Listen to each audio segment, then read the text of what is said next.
in Abuja, a basketballer got beheaded, killed in full public glare. People need to understand what has happened, the circumstances surrounding his death. So please tell us what exactly happened.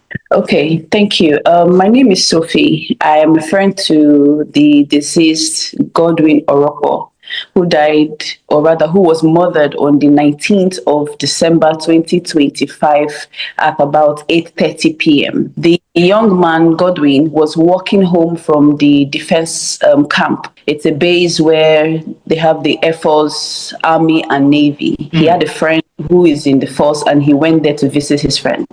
And he was walking home. His home is close by in one of the little communities around the base. So he was walking home, and a flock of bike guys were just around there. They were speaking Hausa, saying that somebody or someone stole their bike or bikes, and they're looking for the person. And this young man was walking home, stopped by a kiosk to buy something to eat and to continue his journey home. It was like a street or two away from his home.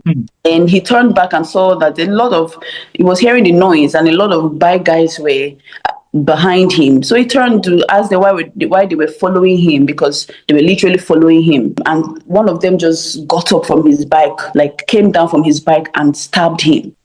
He ran for his life. Luckily, there was a woman's house that was open, and he begged the woman. The woman opened her door to him. She locked her protector quickly and locked her door quickly. These guys, I don't even know if I should call them human beings. These barbaric people, they were destroying her protector. They eventually successfully broke it down. And when they broke it down, they started shouting and asking the woman to open the door and bring him out, else they will burn her house down. They were literally trying to remove petrol from their bikes so that they can burn her house down. This is the same way this woman's husband died, where he was ambushed by these bike men and he was killed. And for the fear for her life and her children's lives, she had to open the door down for them. When they opened the door, they brought him out. They dragged him out. They started to stab him. Some were stabbing, some were using stones to smash his head. Wow. They smashed his head, stabbed him several times. And later they were about leaving him, maybe to their field. Maybe they were already happy or satisfied with what they were doing to him. And they were leaving when he was able to mutter the words, my blood will be on your hands. And one of them went back and slaughtered him, removed his head, beheaded him in full glare of people. Wow. It's a very sad situation that you are walking home peacefully, minding your business, going about your own, and someone or some people just ambush you and start to kill you for something you know nothing about. Now, this particular incident, you did not witness it live. So the statement of you narrating his last words before his death, that he said his blood would be in the hands of the accused Okada riders. Now, how were you able to ascertain this fact? From eyewitness at about possibly 9 or so 10, after this whole thing had happened to him. After they successfully killed him, his younger brother was called. His brother doesn't stay with him or his mom, because he stays with his mom, or he stayed with his mom, and his brother lived elsewhere. So his brother was called, and he had to rush down, and this was what he was told. The whole story was narrated to him by other people. Yes. Okay, the part where you were saying that his brother narrated the scene to you, what happened? So how did Godwin's brother met him, when he got to the scene of that particular crime? After narrating what happened, he just said he met his head severed away from the body, and he didn't know how to handle it, but at least they were able to take his body to the mortuary that night. And I don't even know how somebody would get over the fact that you see your family member's head away from anybody, not even just your family member, a body with the head detached from the body. How do you come back from that? It's one thing for somebody to be killed, stabbed, smashed on the head with stones, just dehumanized. And then it's another thing for the head to be cut off from the rest of the body. So now, what has been the next course of action after that particular incident? I had to call his younger brother to confirm what I was hearing, and his brother confirmed. So I asked them, "What's going on? What's the police saying? What's happening?" And they said 7 of the guys have been apprehended. They've taken the case to the force headquarters in town there in Abuja. Okay, so what has happened? They said nothing else has happened. That the police, after confession, these guys have confessed that they did it, that they indeed killed this young man, and the force headquarters have then moved them back to the police station where the case was filed. And I'm wondering why is the police doing that? How are we going to get justice from this issue? Is his life just going to go just like that? Are they going to release these people just like that? What is the plan of the police? What are they planning? They're not saying anything to the family members. They've not given them concrete information. Nothing of anything. Nothing is happening. Okay, so what exactly would you want from the Nigerian police force concerning this case? When you are saying you want justice, the family members want justice, what does justice mean to you in this regard?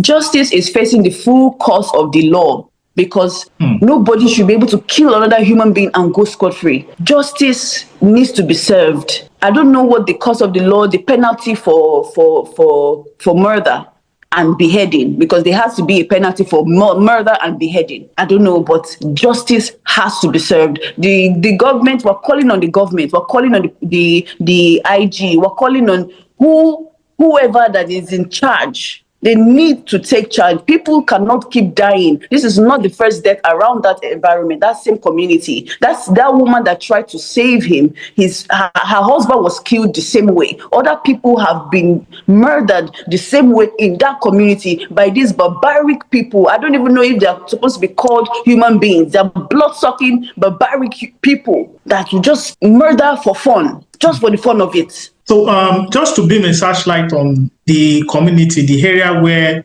this crime was perpetrated, where is that area in Abuja? It's a small community called Pambara, close to Ushafa, Buhari, Abuja. Okay, I really feel and I express my deepest, condolence to you and the family members regarding the, unfortunate death of Godwin.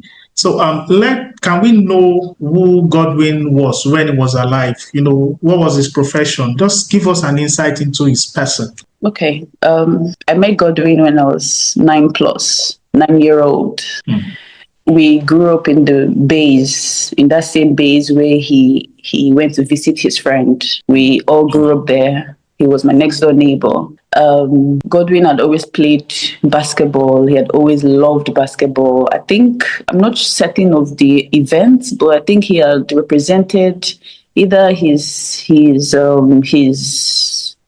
club or something, or Nigeria or something outside Nigeria. So something within Africa. He had always loved basketball. He had mentored, coached some children playing basketball. He has helped people. Godwin was very kind.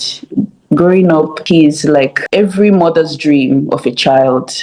A child who will wake up without being told what to do. He would sweep, he would clean, he would fetch water, he would wash clothes. He would help his mother. He has 7 siblings. There are 8 of them. He was the 7th child, not minding that he has a younger brother, but he would do all this work. And, his mother loved him. He was a very kind soul, very peace-loving, very gentle. How old was he?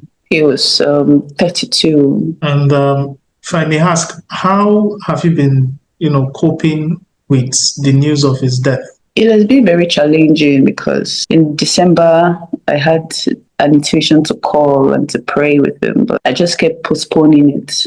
He had gone through so much with life. Things were not going so great for him. Opportunities were just slipping off. And just as the light was just about to shine this year, there was a plan for him this year to travel to Japa, for greener pastures, something that would just possibly maybe a change of environment would help his situation. When I got the news, I was devastated because how can somebody be stabbed, head smashed multiple times, and then eventually his head chopped off? It is very sad. Like, I keep playing that in my head every time I think about it. I'm like, how can somebody's life just go like that? Somebody working on his own, very peaceful, minding his own business, just walking home from visiting a friend. It's just very unfair. This kind of thing, happening in the country's capital. What do you have to say about that? I really do not know what to say, to be honest. I'm just calling on the Minister of FCT. I'm calling on everybody that is in charge of this, of keeping the peace. I'm just calling on the government. They need to do something. They need to do something about these people. There's so much insecurity in the states. There's so much insecurity in the north. There's so much insecurity in Abuja. Even last year, a lot of people were robbed, kidnapped. So many things happened. So many things have happened in the capital city. Wiki, AG, I don't even know. I need everybody to help this family get justice. We know that it will not bring him back, but we need justice. And the accused people are commercial motorcyclists. Is that correct? Yes, they are. What exactly are you not satisfied with concerning the police investigation into the circumstances surrounding the death of Godwin? I'm not happy about how they're handling this issue. It is almost 1 month and no concrete information. Nothing the family can hold on to. Okay, if you have a plan, what are your investigations? What is the conclusion? What do you want to do? What are the steps that needs to be taken? Let the family know. Give them information. But the family is left in the dark. Nothing is being said. They keep going for meetings on end. Nothing is happening. They've arrested 7 suspects. The 7 of them have confessed that they did it. Despite the fact that they have confessed, nothing is still happening. I get that maybe they want to do further investigation, maybe get more of their perpetrators, their colleagues. I get that far, but let the family know what you are doing. What are you doing? Okay, this is the step. These are the steps we want to take. This is where we are. This is where we are going.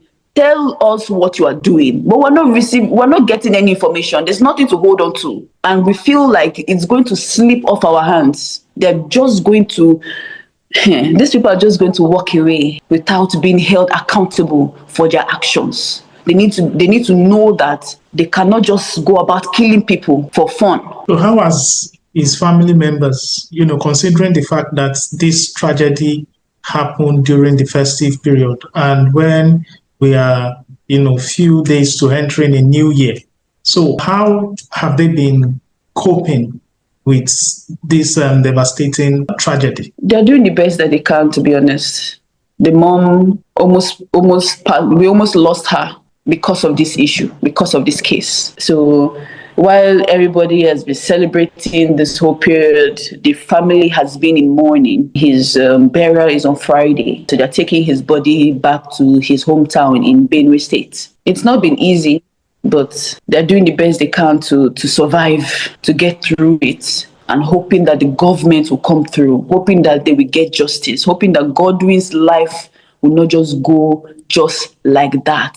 He will not be one of the statistics of people that were lost just like that. It will not be one of the "it is what it is" moments, that they will actually get justice for his death and people will be held accountable. Concerning this particular case, is there any other thing you want the public to be aware of? What I think is that this case is not being taken with the actions that we had hoped that the police would do. We feel like it's being taken very lightly. It's just one of them people. Let the family get tired. When they get tired, they will stop coming or stop asking.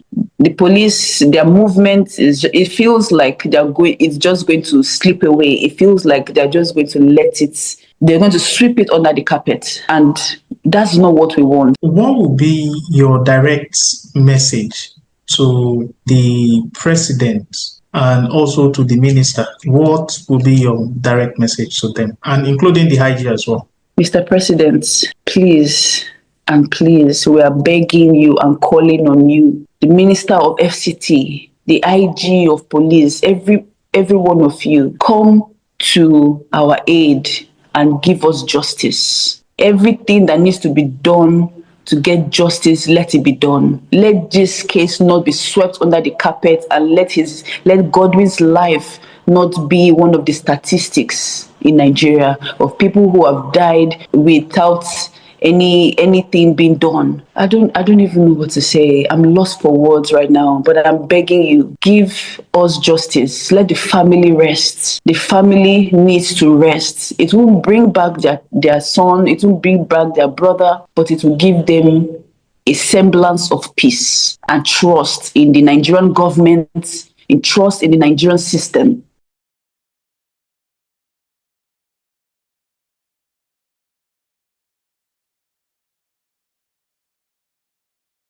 Okay, the DPO just briefed me now that he's aware of the case. Okay. It was a mob action now. Okay. It was a mob action, and they mobbed that guy that he stole their Okada, those Okada people. And you know how mob action is. You cannot place who started, who did this. So the DPO said they are still investigating that case now. And the family have been carried along. They are aware of the investigation as it's going. Okay, has any arrest been made? The DPO said he picked up some people, but those people are not involved. You know, it was a mob action. No, you cannot conclude that those are the people. It is just when something happened, they pack people around. So, of course, they arrested some people, but we are yet to connect them with that incident. Okay, we are yet yes, it was a mob action. Me and you know how mob actions work. Okay, so those people that the DPO initially arrested now, are they still in custody or they've been released? They've been released on bail because we cannot prove they did that for now, as they are aiding us, they are helping the police to conduct that investigation. But they are out on bail. Okay, because we spoke with eyewitnesses, and part of what they confirmed, because the person who they actually killed was somebody who lives in that neighborhood, is a basketballer. He has no link to maybe motorcycle and the likes. That they just perpetrated the crime. And so if anybody has any information, as they are saying, they should come and tell on that case. The DPO cannot even transfer that case now because he should do it. He was directed to do the proper thing and fish out the perpetrators. So definitely, if they are there, they have that kind of information, the DPO will be, the door is open. They should come and give us that information to aid the investigation. Okay, so yes, another thing that the family member, a friend, and part of the what the family member said was that those who were arrested, they were taken to the force headquarters. They interviewed them and they confessed. Stop saying force headquarters because you'll be calling two different places. I know FCT command is different from the force headquarters. I know. Okay. Because I'm not just covering this thing. I know the difference. But what I'm trying to tell you is that they said the suspects that were arrested, based on the interview I had with people, family members, friends of the deceased victim, they said the suspect confessed to perpetrating the crime. So where I'm just finding the issue now is from the aspect. But the people we had, that it's not true. With the ones that is in that we interviewed, maybe it's a different case we are talking about. It's the same case because it was the same family members that also told me 7 people were arrested in connection to the crime, and during interrogation they confessed to perpetrating the crime. So now, that's not true. We don't have any confessional statement of perpetrating any crime by any of the suspects that we had and that we release on bail to a reliable surety. We always call them. We've been calling them for 1 or 2 questionings, and they've been coming around. Okay. So we don't have such. Okay. We don't have such. You know, families most times they are grieved They will not tell you. They will keep saying like that. And for us not to go and prosecute the wrong people, we cannot do that. That is why we are investigating. And the investigation is still ongoing. And as I spoke with the DPO, he still says that he is carrying. I asked him, "Are you carrying the family around?" He said the family are aware. They are aware of every of the steps he's taking. He's working with them. So I don't know which of the family members you are speaking with, but the ones that are with us, that I'm talking about this particular case, they are being carried along. And you know, we cannot just because somebody said this is it. It was a mob action. Mob action. It's not as if they went on that at the scene and picked up those people attacking that victim. Okay, so far so good.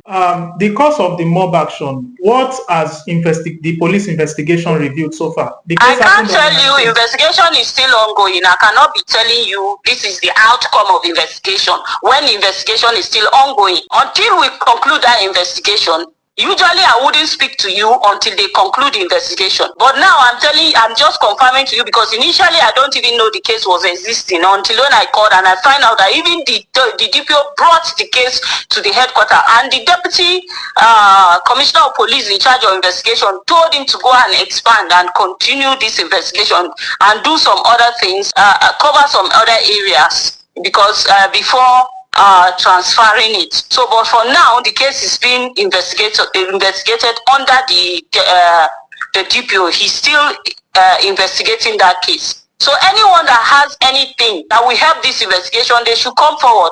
And if the family are saying, the DPO is saying another thing, we will want the family to come to headquarters, so that we even make the DC call the case. So if they are having that the DPO is not doing the right thing, they should come. They should come and meet me. Okay. We'll go with them before the CP, and then we'll look into what the areas they are saying they are having concerns. Okay, is it the DPO of Ushapa? Yes, the DPO of Ushapa is the one investigating, and the case is still under investigation. Okay. Yeah. Thank you very much for your reaction. If I have any other question, I'll be in touch. All right.